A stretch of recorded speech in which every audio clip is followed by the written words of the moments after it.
जो वाटिका के उसे कोने में जहाँ कभी सीता बैठी थी, एक स्त्री आज भी चुपचाप बैठी थी।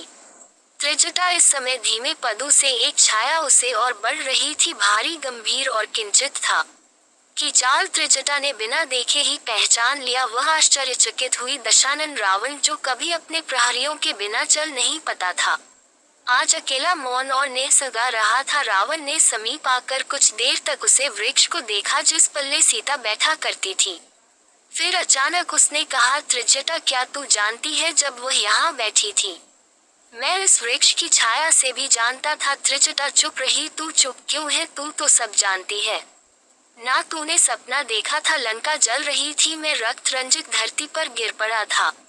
तूने सबको चेताया, फिर भी मैं हंस क्यों? त्रिजटा धीरे से बोली, क्योंकि आप रावण थे और रावण को लगता था कि भाग्य भी उसके चरणों में बंधा है। रावण एक क्षण को हंसा, एक कड़वी हंसी। भाग्य केवल राम के साथ होता है।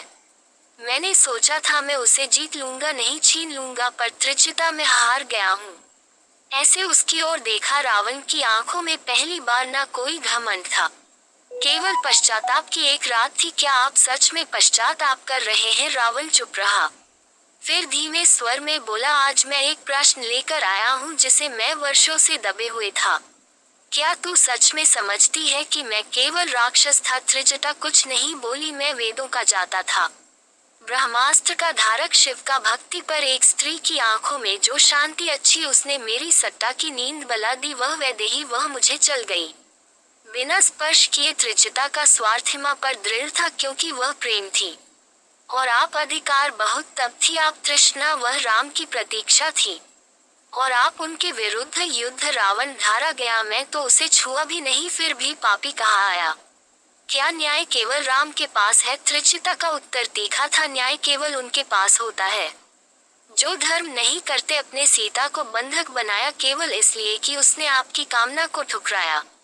क्या वह प्रेम था या अभियान? रावण आंखें मूंद लेता है, फिर बहुत दिनेश्वर में कहता है, यदि मैं उसे लौटा देता तो क्या मैं रावण ना रहता? नहीं, आप तब भी रावण रहते, पर विजेता कहलाते। पर आपने जो चुना वह आपको इतिहास में एक पराजित राक्षस बनाता है, ना कि रघुकुल के समक्ष एक योद्धा। अब रावण की आंखें शांत थी। वह बहुत देर तक अशोक वृक्ष को देखने, अब भी सीता का मौन गूंज रहा हो, खड़ा हुआ जाता।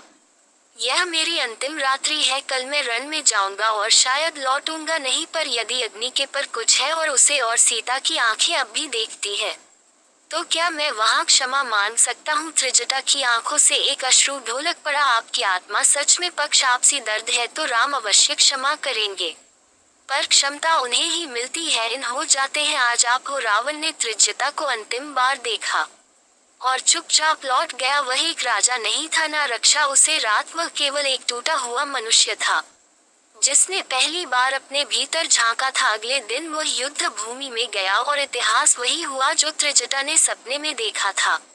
अमावस्या का अंधकार। त्रिजटा अशोक वृक्ष के नीचे दीप जलाकर बैठी है, उसकी आंखें मूंद जाती है और वह मित्रों का उच्चारण करती है। त्रिजटा रहती है लंकेश्वर। रावण, यदि तेरा अंतिम प्रश्न अब भी अनुत्तरित है तो आप इस वृक्ष की छाया में लौट और अपना पश्चाताप साक्षात्कार। कुछ देर मौन छाया रहता है, फिर एक तेज हवा चलती है और अग्नि की लो कपने लगती है। अचानक वृक्ष की छाया में एक धुंधली आकृति प्रकट होती है।